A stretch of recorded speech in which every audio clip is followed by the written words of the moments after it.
오늘은 내용이 좀 길어서 예화를 생략하고 곧바로 본문을 다루겠습니다. 지난 시간 우리는 예수님의 축귀 사역에 대해 그것이 귀신의 왕 바알세불의 힘이다 라고 한 그 바리새인들의 도발에 대해 주님께서 강하게 반박하시는 내용을 함께 나눴습니다. 주님께서는 사탄이 사탄을 쫓아내는 것은 스스로 분쟁하는 것이라서 그 나라가 설 수 없다 라는 논리로 반박을 하셨고, 그것은 단순히 조직 내부의 다중질환이 해롭다 라는 식의 논리를 내세운 것이 아니었죠. 사탄이 사탄을 쫓아내서 사탄의 나라가 설 수 없다고 한다면 주님께서 실제 사탄을 명해서 사탄을 쫓아내게 만드시면 됩니다. 그럼 사탄의 나라가 설 수 없을 것이고 그거 좋은 거 아닙니까? 그 내용은 스스로 분쟁하는 모든 나라, 동네, 집에는 그곳에서 힘으로 여기는 것이 무엇이건 간에 그 힘의 차등에 따라서 서열이 생기게 되는 것이고, 그 서열에 따른 격차가 발생하게 되는데, 그런 곳이 어떤 세상입니까? 율법의 세상이잖아요. 그 율법의 세계, 다른 말로 온 세상, 세상 기준으로 볼 때 의로운 자, 악한 자, 강한 자, 약한 자, 부자, 가난한 자 모두가 다 온 세상이라 그랬습니다. 그 온 세상에 맞선 딱 한 분, 예수께서 강한 자의 집, 어디요? 이 세상. 그 강한 자의 집에 홀로 들어오셔서 그 강한 자, 누구요? 율법. 그 율법을 결박하고 그 율법의 메인 전 인류 가운데 택하심을 입은 자들을 빼앗아 가시는 구원의 이야기였다라는 것을 우리가 확인을 했지요. 오늘 우리는 31절부터 37절까지의 내용을 본문으로 읽었는데요. 원래는 45절까지 전체를 보려고 했지만 그 내용이 너무 방대해서 37절까지를 잘랐습니다. 실제 전체적인 결론은 다음 주에 말씀드리게 되겠지만, 그러려면 오늘 내용을 잘 이해하셔야 해요. 그런데 이게 쉽지 않은 내용이니까 집중해서 한번 잘 들어보시기 바랍니다. 오늘 본문에는 논란도 많고 오해도 많은 성령을 모독하고 거역하는 죄. 예전 한글 개역판에는 이 모독이라는 말이 회방이라고 번역이 되어 있었기 때문에 성령 회방죄라는 표현으로 우리에게 익숙한 죄.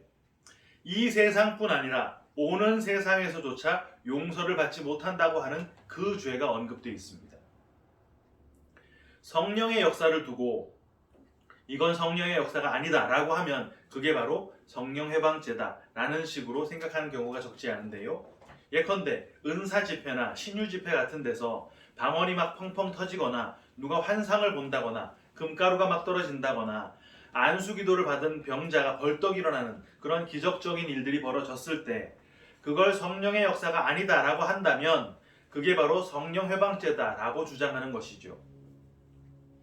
특히 부흥회라고 하는 것이 성행했던 예전 70년대, 80년대에는 대부분의 접근이 이런 식이었습니다.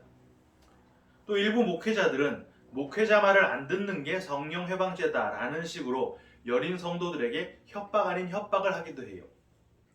사실 생활을 하다 보면 잘 되는 일도 있고 안 되는 일도 있기 마련인데, 일단 그런 협박조의 설교를 듣고 나면 뭐 작은 일이라도 틀어지거나 골치 아픈 상황이 됐을 때 이거 목사님 말씀 안 들어서 그런 거 아니야? 이런 식의 부담이 조금이라도 생길 거 아니겠어요?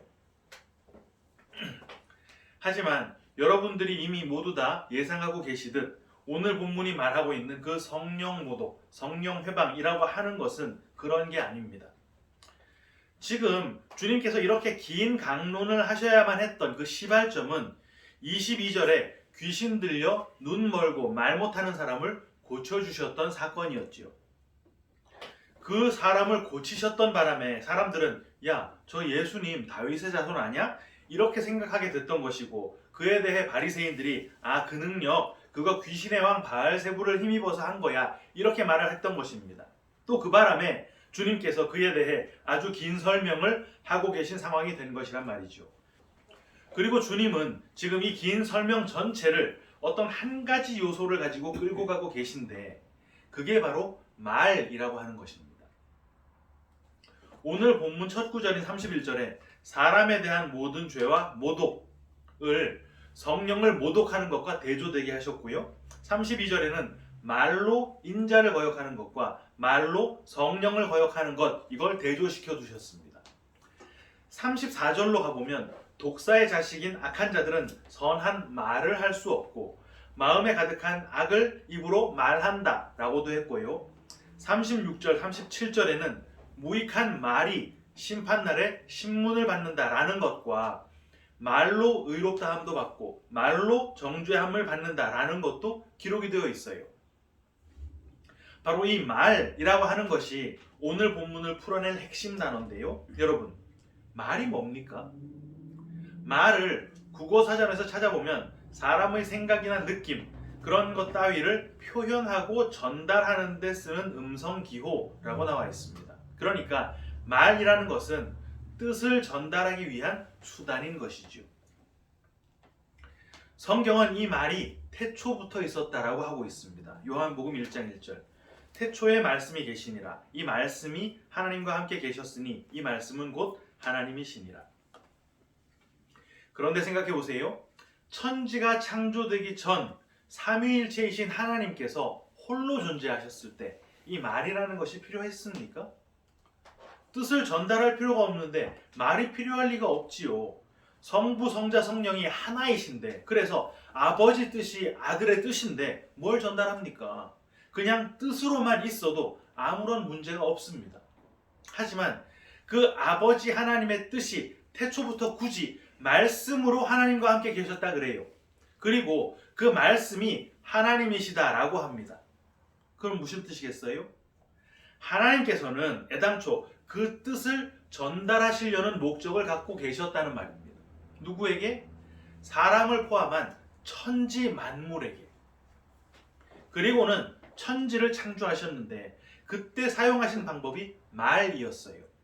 빛이 있으라, 물과 물로 나뉘라, 묻이 드러나라, 씨 가진 열매 맺는 나무를 내라, 광명체들을 통해 밤과 낮을 나뉘게 하라, 광명체들은 땅을 비춰라, 물들은 생물을 번성케 해라, 궁창에는 새가 나르라, 땅은 생물을 종류대로 내라. 이렇게 하나님의 뜻을 말씀이라는 방식으로 만물에게 전달하셨더니 그 결과가 어떻게 나타났습니까? 천지 만물의 순종으로 나타났습니다.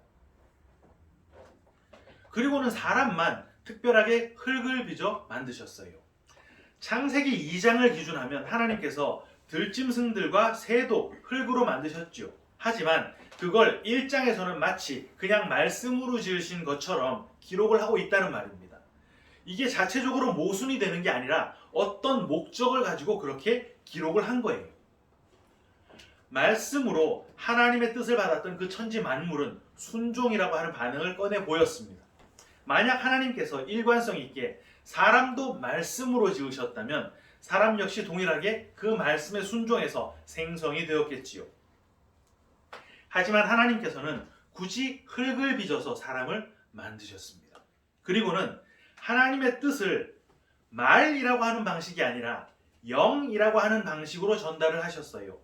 하나님의 영을 사람에게 불어넣어 그 영이 사람에게 들어와 사람의 생명이 되었습니다. 즉, 사람을 제외한 모든 천지 만물은 하나님의 뜻을 말이라고 하는 방식으로 전달을 받았고, 사람만은 하나님의 뜻을 영이라고 하는 방식으로 전달받은 상태로 태초에 하나님의 그 천지 창조 작업이 종결이 된 거예요.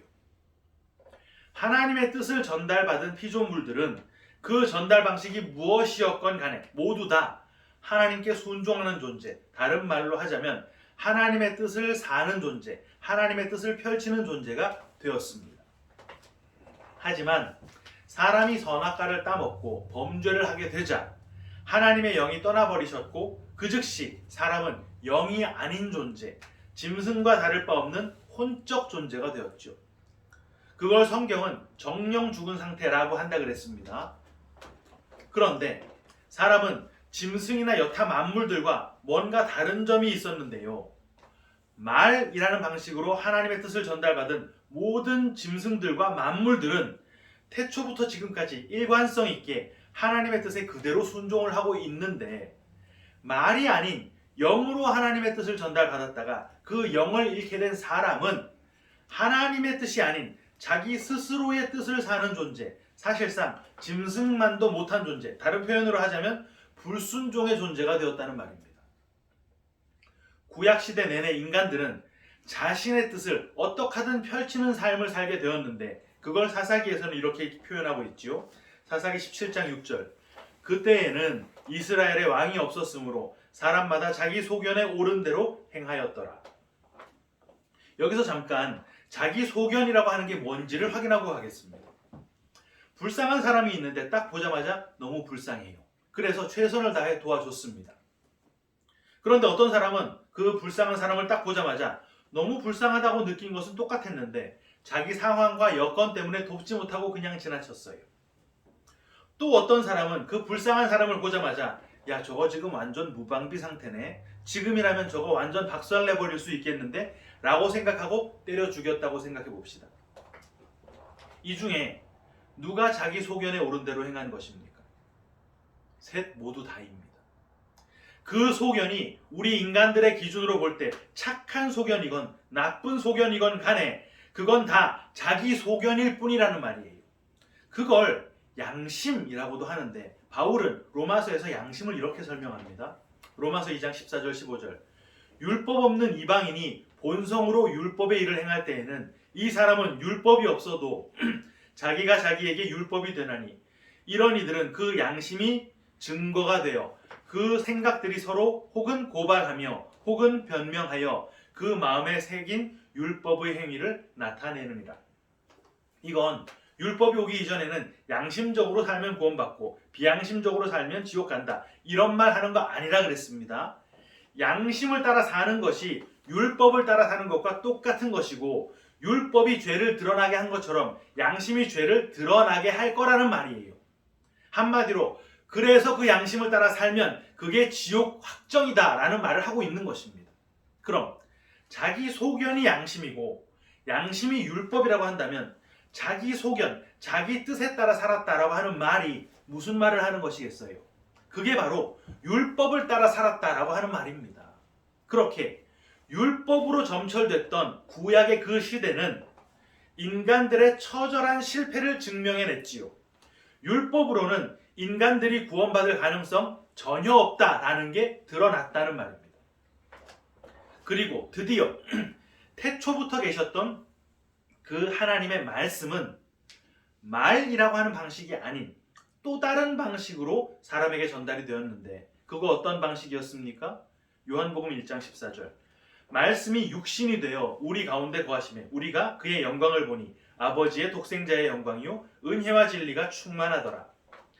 하나님의 말씀이신 성자 예수가 육신을 입고 직접 내려오셔서 인간들아 하나님의 뜻은 이것이란다 라고 그 뜻을 전달해 주셨다는 말이에요.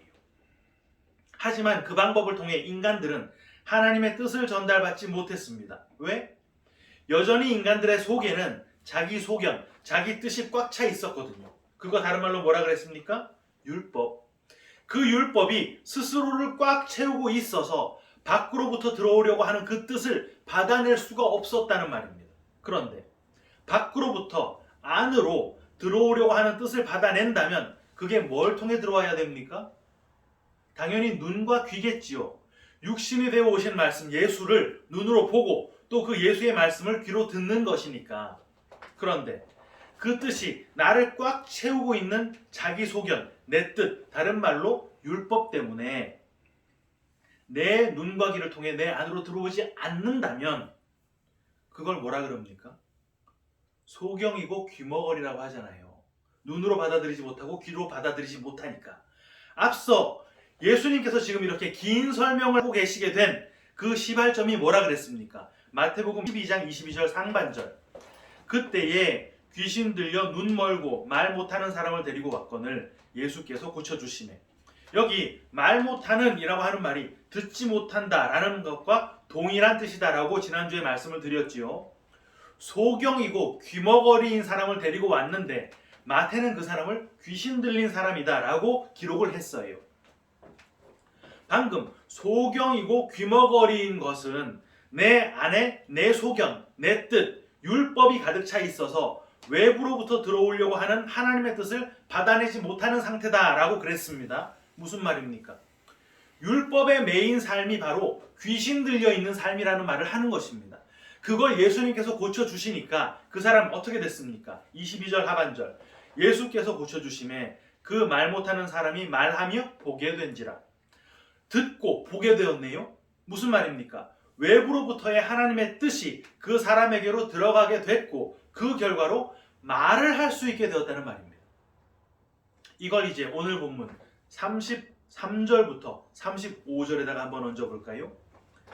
나무도 좋고 열매도 좋다 하든지 나무도 좋지 않고 열매도 좋지 않다 하든지 하라. 이건 야 나무랑 열매랑 다 좋든지 나무랑 열매랑 다 나쁘든지 양자택일을 해 뭐 이런 말이 아닙니다. 이 문장을 직역하면 좋은 나무를 만들라 열매가 좋다. 악한 나무를 만들라 열매가 악하다. 그러니까 이 말은 나무에 따라 그 열매가 결정된다라는 말을 하고 있는 것입니다. 34절 상반절 연결해 보는데요. 독사의 자식들아 너희는 악하니 어떻게 선한 말을 할 수 있느냐. 독사의 자식 이거 누구 가리키는 말입니까? 바리새인들이잖아요. 바리새인들이 지금 예수님에게 저거 바알세볼 힘 빌려서 하는 거야 이렇게 태클을 걸었으니까 바리새인들은 지금 예수님께서 악하다라고 하고 계시네요. 여러분 바리새인들이 정말 악합니까? 율법의 의로는 흠이 없는 삶을 살았던 사람들이 바리새인입니다. 바울이 바리새인이었던 자신의 과거를 돌아보면서 직접 했던 말이었어요. 그럼 왜 주님께서는 바리새인들이 악하다고 하고 있는 것입니까? 34절 하반절 이는 마음에 가득한 것을 입으로 말함이라. 그들이 악한 이유는 바로 그들의 마음에 가득한 걸 입으로 말하기 때문이라고 합니다. 바리새인들의 마음에 가득한 것 뭐였습니까? 율법, 자기 뜻, 자기 소견 그걸 말하면 그게 악이라고 성경이 말하고 있단 말입니다. 35절 연결합니다. 선한 사람은 그 쌓은 선에서 선한 것을 내고 악한 사람은 그 쌓은 악에서 악한 것을 내느니라. 이건 착한 말, 뭐 행복을 주는 말, 고운 말, 바른 말 이런 거 해야 해. 욕하고 저질스러운 말하고 남 험담하고 이런 거 하면 안 돼. 이런 말 아닙니다. 선하든 악하든 일단 말이 나오려면 그 마음에 쌓은 것이 있어야 하는데 사람 마음 안에 뭔가가 쌓이려면 외부로부터 뭔가가 눈과 귀를 통해 들어가야 되겠지요. 눈으로 보고 귀로 들어야 그 안에 뭔가가 쌓일 테니까. 그런데 바리새인들은 이미 그 마음에 자기 뜻, 자기 소견, 율법을 가득 쌓아놓고 그 쌓아둔 자기의 뜻, 자기의 소견, 율법을 말하니까 그건 악한 거야 라고 주님께서 말씀을 하셨다면 반대로 22절에 그 귀신 들렸던 사람은 악했습니까? 선했습니까? 당연히 악했지요. 못 보고 못 듣는 상태가 악한 상태라 그랬잖아요. 그런데 못 보고 못 듣다 보니까 마음에 쌓인 것 자체가 없네요. 그래서 말도 없습니다. 말도 없으니까 그럼 바리새인들보다는 낫지 중간은 간 겁니까? 아니에요. 그 말이 없는 자체가 지옥에 갈 자라는 말입니다. 마태복음 22장 12절 이르되 친구여 어찌하여 예복을 입지 않고 여기 들어왔느냐 하니 그가 아무 말도 못하거늘. 예전 개역 한글판에는 이걸 유구무원이거늘 이라고 번역을 했었어요. 이게 지옥 갈 사람의 상태라는 말입니다. 정리를 해봅니다. 지금 율법을 마음에 가득 쌓아놓고 있는 바리새인들이나 못 보고 못 들어서 말을 못하는 이 귀신 들린 사람이나 다 악한 상태라 그랬지요. 그런데 주님께서 그 악한 사람을 고쳐서 보고 듣게 해줬습니다. 주님 스스로가 그 치유를 어떻게 설명하셨습니까? 지난주 본문이었죠. 28절 그러나 내가 하나님의 성령을 힘입어 귀신을 쫓아내는 것이면 성령으로 치유하셨다고 합니다. 그런데 성령에 의해 그 귀신이 쫓겨나간 것이라고 한다면 성령이 지금 그 사람 안으로 들어갔다는 말이겠네요. 그 사람 안에 그럼 이제 쌓인 거 뭡니까? 성령. 그 사람은 마음에 쌓은 것을 밖으로 말하게 되는데 지금 그 사람 안에 성령이 쌓였다고 한다면 이 상황 어떤 상황입니까? 인간이 선악과를 따먹기 전 흙으로 빚어진 인간 안에 성령이 들어가 계신 그 상태 어떤 상태예요? 영의 상태라는 말입니다. 영의 상태가 복원된 그 사람이 악한 말을 할 수가 없겠지요. 당연히 선한 말을 할 것입니다. 여러분 지금 이 내용은 성경에 기록되어 있는 그 어떤 사람이 선하다 악하다 이 말을 하고 있는 게 아니에요. 그 사람은 그냥 치유를 받아서 듣게 되고 보게 돼서 말을 하게 된 겁니다. 그리고 주님께서는 그 치유 사건을 딱 낚아채서 표적으로 보여주고 계신 거예요. 무슨 표적? 하나님의 구원에 대한 표적. 이제 드디어 이 내용을 가지고 성령 회방죄라고 하는 것을 확인해 보겠습니다. 31절에 사람에 대한 모든 죄와 모독, 이건 32절에 나오는 말로 인자를 거역하는 것, 이것과 포개지고 31절에 성령을 모독하는 것, 이것은 32절에 말로 성령을 거역하는 것, 이것과 포개지겠지요. 그런데 말이라고 하는 것은 마음에 쌓은 것이 나오는 것이고 그건 율법이다라 그랬으니까 말로 인자를 거역하는 것, 이거 무슨 말이겠습니까? 율법으로 예수를 대적하는 것이라는 말입니다. 그런데 그건 사하심을 받는데요. 왜 그렇습니까? 앞서서 우리가 확인했던 상한 갈대 꺼져가는 등불을 그대로 두시는 이유와 겹치는 것입니다. 그 이유 뭐였습니까?